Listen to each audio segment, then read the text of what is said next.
So we've got attributes and we've got skills, and we've learned how to put them into a dice pool. But at this point, these are still just stats on a paper.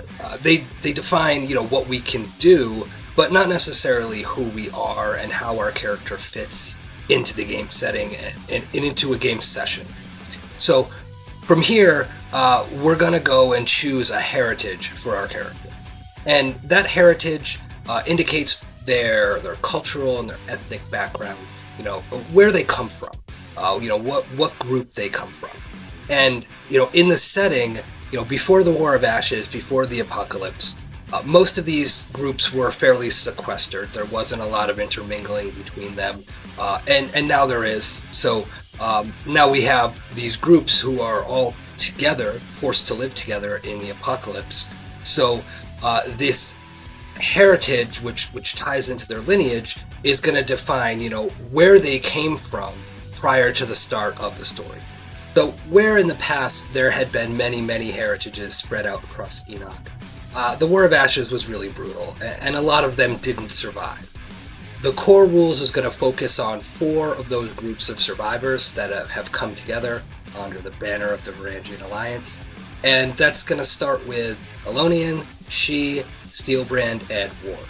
And there are more, but we don't want to overwhelm, players right off the bat, so we will introduce those as we progress. The description of each heritage is going to give you a brief overview of how they fit into the game setting, a little bit of history, some background about them. It's also going to provide 2 advantages, and one is drawn from their shared lineage and one is unique to that heritage. So those 2 advantages, and they're fairly minor in terms of game mechanics, are there to add some role-playing flair, but also to help that character out. They may, say, add a die to a certain dice pool when the character uses it. Additionally, there's some appearance and physiological details, and these are meant to be, what the average person of that heritage might look like. And it's important to note that, your character is not average, and you don't necessarily have to strictly stick to that. So, do what you want with your character. These are more what the average person would look like. The average Steelbrand is, shorter and stockier and thicker, but that doesn't necessarily mean that's what your character looks like. You could decide that for yourself, and you should. Part of role-playing is making a character that is a little bit unique. So, as always, make the character that you want to play and have fun with it.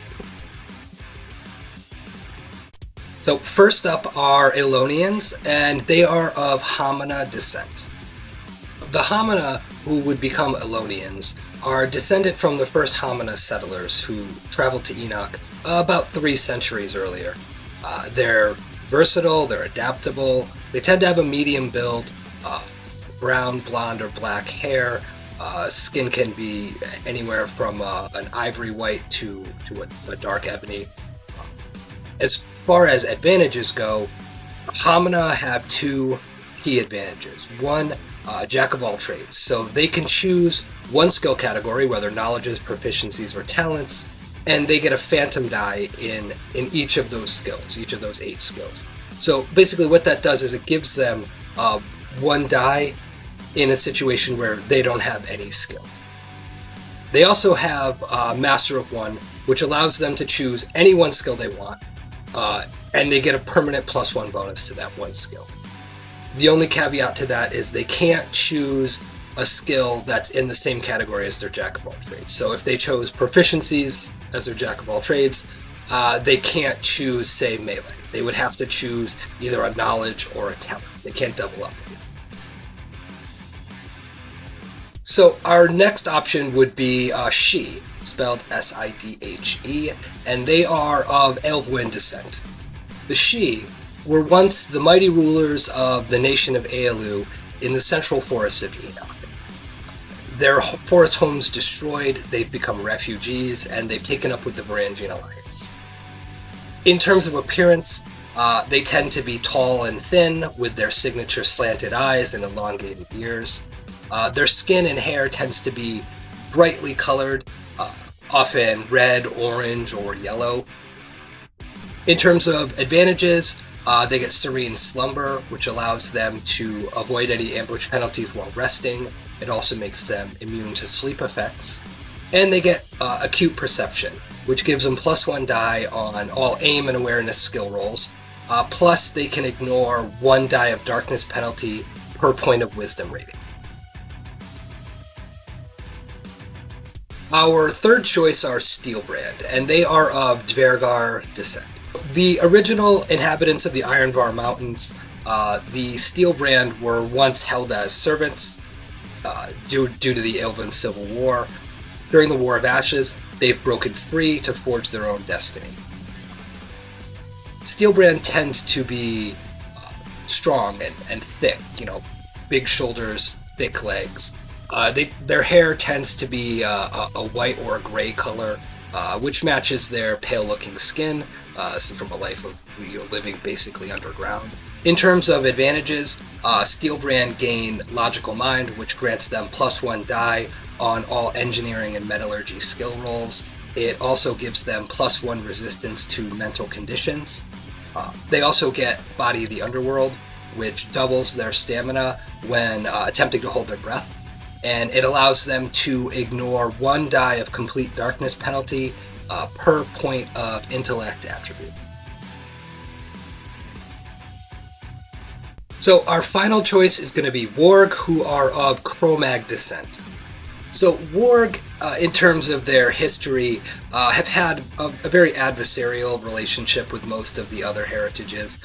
For a lot of history, they were kind of on the wrong side of things. But they've come around in the War of Ashes, and they've become very valuable to the Varangian Alliance. In terms of appearance, they're large, powerfully built, with kind of a savage look to them, including wild hair and some kind of sharp canine-looking teeth. When it comes to advantages, their advantages go right along with that. They get Ready to Throw Down, which gives them +1 to physical condition resistance. It also allows them to act defensively during surprise phase. And they get Large and in Charge, which grants them +1 to intimidation and brawl skill rolls. Okay, so a brief aside before we get into the calling details and choosing a calling for our character. Let's talk about languages and name. So, to start off, all of your characters speak a language called Knock, and Knock is a simple conversant language. It has no written component to it, so it has no alphabet of its own. But every character, every person speaks Knock, and that's derivative of the fact that all of these groups have small amounts of interaction with each other. So aside from Knock, which again has no alphabet or written component of its own, each character can speak, read, and write their native lineage language. So she, being Aelfwyn, can speak Aelf. The Elonians, being Hamana, can speak Ham. Dvergar is the native tongue of Steelbrand, and Chrome would be the lineage language of the Warg. And again, they can speak, read, and write these. If your character would like to be able to speak, read, or write additional languages beyond Knock and their lineage language, they may do so by allocating points into the knowledge linguistics. 1 point allows them to speak an additional language, where a second point allows them to read and write it. And when it comes to choosing a name for your character, there are some naming conventions that are included in the text. I'm not going to go into the full detail here. Just give it a look. It's a couple paragraphs, and it'll give you an idea of how to choose a name for your character. So there you have it, languages and how to choose a name for your character. And when it comes to choosing a name for your character, obviously you want something that fits into the game setting, but like everything else, do what you want. Make the character that you're perfect.